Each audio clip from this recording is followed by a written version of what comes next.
Ik was toen 16 en had nooit gedacht dat het mij zou overkomen. Dat ik HIV zou krijgen.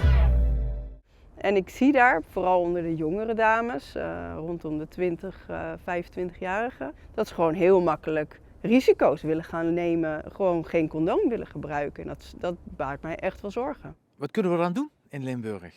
Preventie. En preventie doe je door samen met GGD's, scholen, voorlichting te geven aan met name nieuwe generaties. Als ik inderdaad hoor van ze zijn te makkelijk, als ik het zo mag noemen, dan ga ik daar zeker mijn verhaal vertellen. Ik ben er heel open over dat ik zelf HIV heb en ik wil ze daarin echt wel beschermen. Van partners wisselen, prima.